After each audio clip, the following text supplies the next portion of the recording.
Thank you to everyone who watched, participated, to the thousands of people who sent us emails, and it literally was thousands of people. Thank you to my executive producer, the wonderful Lucy Boyd, and our team for putting together what I thought was a great hour of telly. Nice to see the alternative Prime Minister, Peter Dutton, sitting here taking questions, but also in an environment where he could explain himself.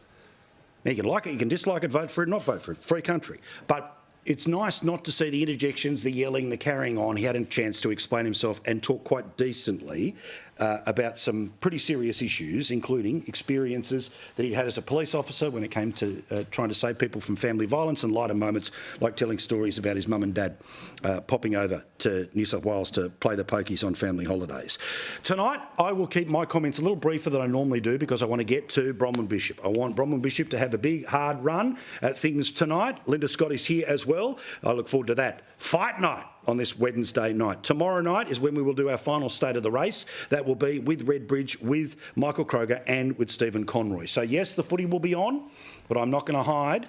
Make sure you are here tomorrow night, or series link it, record it, do all the things you have to be, because tomorrow night, data, no one will be surprised. But tonight, you don't have to go too far to find awesome people like the wonderful Megan Kelly. The only place you see her on Aussie TV, right here. Gail King, who went on that vanity project called the Blue Origin flight, that you're not allowed to criticize her unless you've been. Have you been? Have you? Let's just say, I've been. All right. Now, before I get into the data, and there's lots of it today, including some fascinating stuff about what I've been talking about for years now, which is preferences and how they can swing elections. But while people are voting early, and again, vote tomorrow. If you know which way you're going to go and vote tomorrow. It's all counted on the same day. You don't have to wait a few days for your vote to be counted, okay? And we know that there is this tectonic battle for the future of our country for the next 3 years between the bloke who's been running it for the past 3 or the bloke who wants to run it for the next 3. But we all know that there is one thing that the media loves almost more than the horse race. It's the data behind the horse race. Polls. And tonight, I can reveal to you what another organisation has been reporting. So I'm not revealing, I'm just pumping it up here. You know the Turnbull Times, the Guardian? Now, of course, the only reason it exists in Australia is because the former Prime Minister, well, he helped to get it up off the ground here. He refers to it as, the sensible centre. We all know it's the wild left. Well, he may be regretting the decision, because the one thing Australians can agree on is how bad Malcolm Turnbull was as a Prime Minister. In fact, they did a poll in amongst all of their other election polling, and it had a look at all of the former Prime Ministers. And guess who came stone motherless last? The miserable ghost himself. He is dead last in a list of our best former Prime Ministers. The order goes, as you can see, John Howard first, Bob Hawke second, Kevin Rudd third, Julia Gillard fourth, Anthony Albanese fifth, Tony Abbott sixth, followed by Morrison, Keating, Whitlam, Fraser and dead motherless last. How good that the one thing we can all agree on, regardless of which way we are going to be voting, left, right or centre at this election, is Malcolm Turnbull was the worst Prime Minister of recent years. The miserable ghost.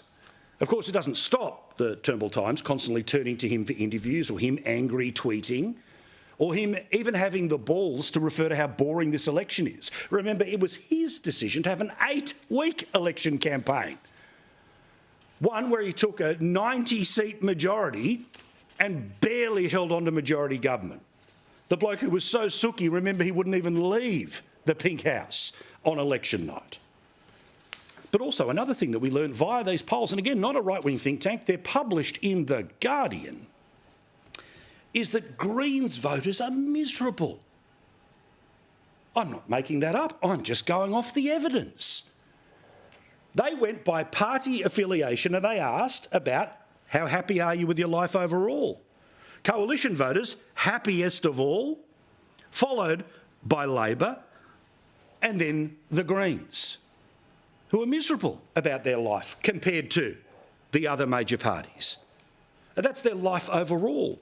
in their family life. Look at this. Look how happy a Liberal or National Party voter is. Compare that to the Labor Party or those miserable Greens. And you know how they're the young cool kids? Well, guess who has the worst social life? The Greens. The best social life, the best life overall, the best personal life and their best family life. This is in The Guardian. Coalition voters. And of course, we know that the Greens voters are so miserable because they think the planet's about to explode at any one moment and they have to pretend that they like Adam Bant DJing. Yeah, he's so cool. I don't care how many social media influencers he has. Who would want to listen to that? 3 days to go. Australia is at a fork in the road. We are presented with one each and every 3 years, and there are just 3 days to go. According to the AEC, there have been 4.6 million people who have already voted. Now, this is really interesting because a lot of people thought that half of all people would end up voting early. That's what the trends seem to suggest. But of course, 18 million people are on the electoral roll. Basically 5 million today. Let's imagine it's another million tomorrow. That takes us to 6, and then it gets us to maybe 7 million people before election day. Well, of course, that means that 11 million people will choose to vote on Saturday. That means what is happening in the final days matters. The final ads, they start to turn off after midnight. But the social media ramp up and there'll be other ways, but still the final days matter. Just like they did in 2019, just as they did in elections past.